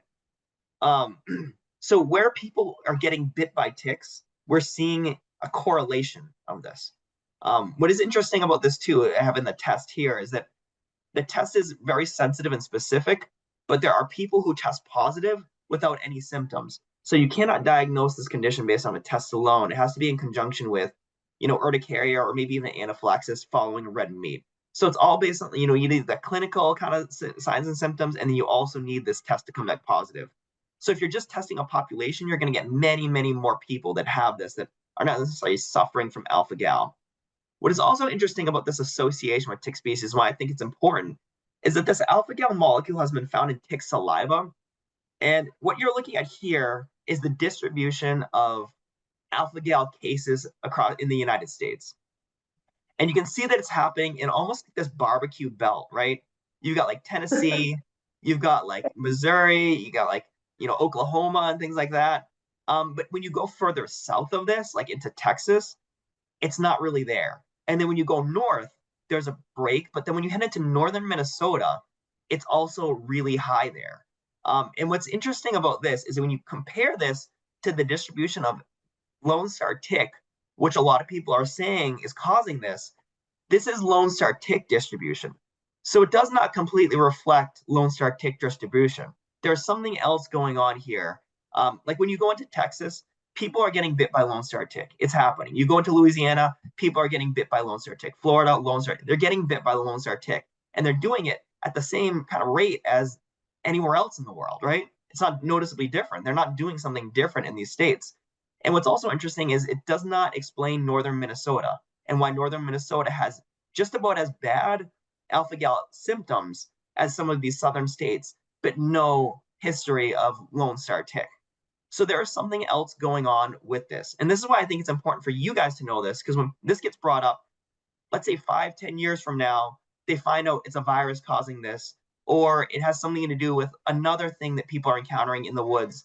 You can say, well, I wasn't lying last time, or I knew all along that there was some unknown reasons behind this. We've even seen, across the world, like China and Japan, and it's kind of suspect some of the data that might be coming out of China. But Japan, you look at Japan, they have alpha-gal syndrome, but they do not have the correlation with tick bites. There's not the same correlation at all. So it is causing, alpha-gal is being caused by something else in those countries that is different from here. You can get alpha-gal, like, for instance, from yellow jacket stings or bee stings as well. People can express it.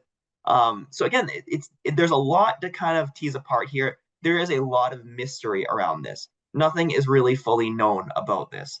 What you can advise, though, is that people watch out for tick bites. And that's what I've been doing, is instead of kind of getting into the weeds with this and is people ask me about this, I give them the brief overview, and then I just say, watch out for tick bites, because you're going to, doesn't make sense to watch out for Lone Star tick and not watch out for deer ticks and vice versa. Just watch out for all tick bites. You don't need to worry about it.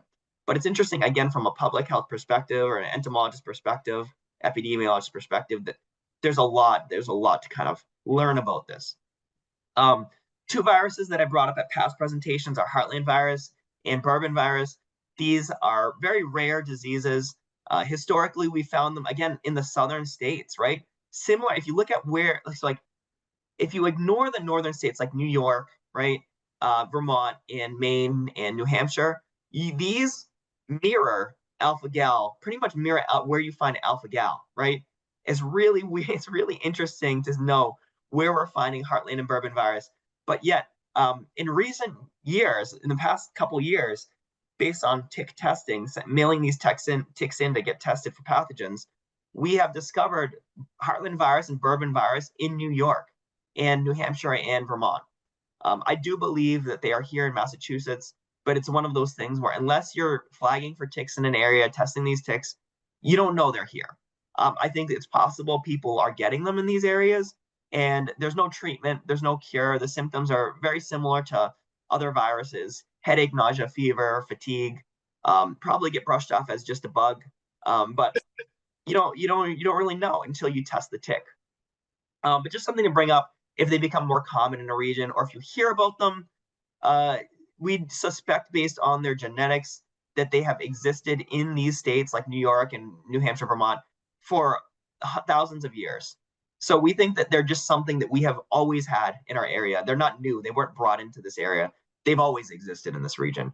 So my focus when it comes to my presentations, you focus on, again, science-based education, but trying to get out, making it fun. Going out, we're leading a nature walk with these kids right now, but we're talking about ticks too and how to prevent tick bites. Teaching these kids, I like working with the Plymouth public schools. Going into those schools, teaching these kids. I had a really great story to kind of talk about this year, kind of to my own horn, where I had a kid come in. He must have been a 7th grader, and he came up and talked to me, and he asked me if I've ever been to the South Elementary School. And I was like, yeah. And he's like, I remember you, and I remember everything you said about preventing tick bites. And he was like excited. He was happy about it. And it is awesome to know that these kids are remembering this information. So I'm looking at this as like, we might not see, like, this year, sure, maybe tick-borne diseases have been the worst they've ever been, quote unquote, since COVID. but I've got that seed planted, and I'm hoping in another 10 or so years, when these kids are adults and they're raising their own kids, then we'll see a drop off from that. I mean, this is a long-term goal. We're not looking for immediate results.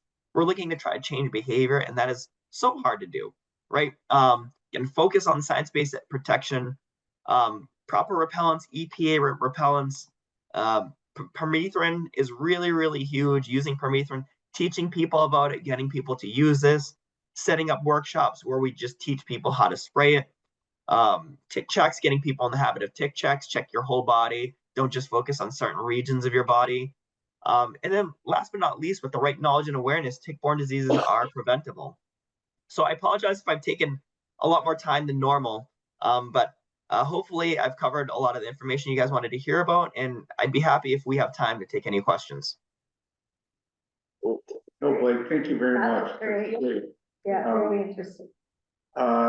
Any questions from the audience, the board? No, I have a lot of information now. Yeah. Great. No, you hit on the topics that we wanted to understand, and you gave it a good perspective of kind of the relative. Is it a bad year? Well, it's a bad year all years. At the end of the right. And then some of the programs for flagging, didn't know about that. Only mine to do my property. Yeah, You know. so, we're gonna try to hire some volunteers to help with the flagging. So any high school students that might want to participate in some research and stuff like that, we could get them incorporated into this. It's a relatively simple process. Just teaching about tick-borne diseases and stuff. So we're gonna try to do bigger and better next year, but depends on how many hands we have that can help out. So thank you. I think Barry has a question. Yeah. Yeah, hi, Blake. It's always fun listening to your annual presentations. Thank you. I was just wondering, first of all, I'm not sure that Karen's going to announce this. She probably is, but we have a public health excellence grant for 6 of the communities. One of the things we're doing is giving out tick kits. They have, the pointy tweezers and a bunch of instructions and detailed information in a little kind of orangey yellow bag. They've been extraordinarily popular. Yes. And we've noticed, I've noticed that a number of people, especially people who golf or who have dogs and walk dogs, are very anxious to have these things. Often we should give him some to Blake. Blake has. I dropped it off at Landmark for him. Yes, I have those. We during COVID we actually made our own. Plymouth County Extension made our own as well. So I've been going through Devon's supply first, and then dipping into my supply after, because you guys are it's good, and I think it shows that we're working together too. I think that always like collaborative efforts like this, I think reinforce kind of like confidence that people have in the people around. So I think they like knowing that the board and the Devon's involved with this stuff. So good plugs for everyone involved. So yeah, that's what we've been doing. And the other question I had, this is because a neighbor across the street apparently was bitten by a tick. He's a golfer. He got more than one disease simultaneously, apparently from that one tick bite.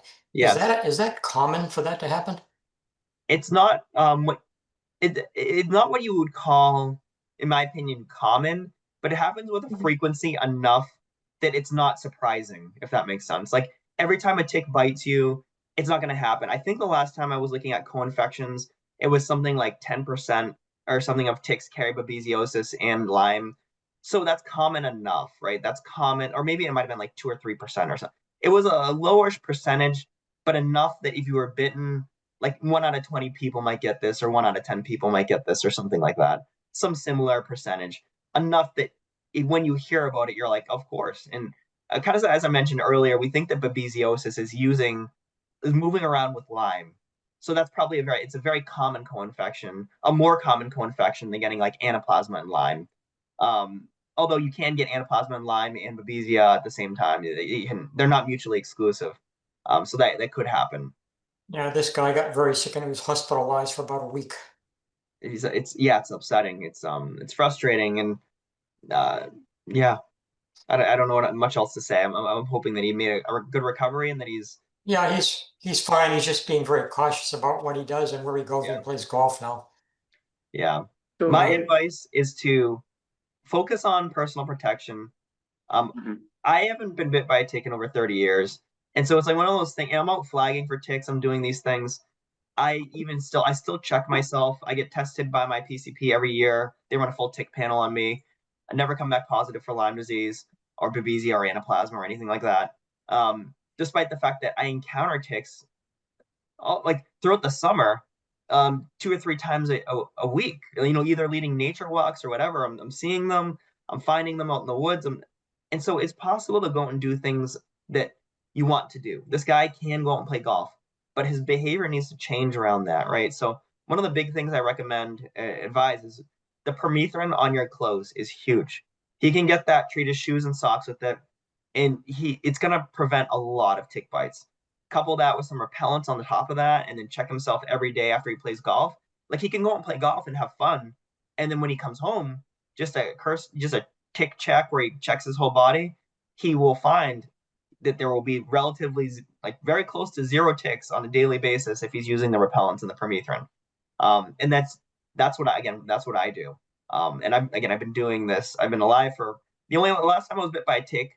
I believe I was about 7, and it was a dog tick, and that was it.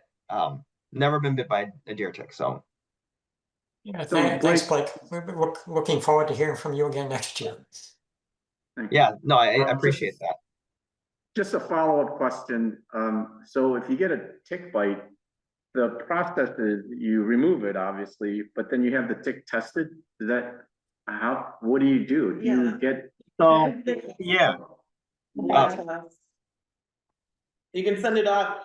Like, I remember when that UMass Amherst had a program, you sent a tick to college. Or URI. Yeah, Tick spotters within 24 hours on a Yeah. business day, if you send a picture and it's clear enough, and Blake can fact check me, they'll identify it for you. Right. But it's also helpful to keep that if you do turn up symptomatic, Yeah. then they can say, okay, we can identify this tick, and it kind of saves a bit of guesswork as well. Oh, But Blake, more the tick guy than me. yes, the tick testing is interesting because I do not really believe that it's of a benefit to individual people. So like if you have a tick and that tick, let's say, comes back positive for, the agent that causes Lyme disease, babesiosis, and anaplasma, it doesn't mean that you have it, right? And it's possible that other ticks bit you that could, that you didn't find, right? And so if a tick comes back clean, it doesn't mean you don't have the disease. So if using it for like a medical diagnosis, I don't think is particularly helpful. Where it plays a huge role, in my opinion, is the distribution of different diseases in a given region. So the reason we know that Heartland and Bourbon virus exists in New York has to do with one person who sent a tick to UMass Amherst. They got it tested, and it came back positive for Heartland and Bourbon virus. And we never would have known it was in New York ever if this guy didn't do that. So he's helping a lot of other people by informing us about the risk in a given area, but he was not helped by it. Like he had one of those viruses and he was not helped by it. He got sick. So, and there's no treatment for it and things like that. So that's where I think the tick testing plays a role. What I do think is very helpful after you remove a tick is what Devin said, getting the tick identified by tick spotters at University of Rhode Island. This is something that's relatively simple and easy. It's free. They're still kind of using that information to track the distribution of ticks, Lone Star tick, longhorn tick, things like that. And they want to know kind of the frequency of bites. So they're using it for science, but you can actually take a tick, put it under a microscope, you can identify the species, and you can even get a very good estimate about how long that tick has been feeding on someone's body. So you can know if this tick has been attached for 24 to 36 hours, 36 to 48 hours, or 48 to 72 hours. Under 24 hours looks very similar to 36 hours.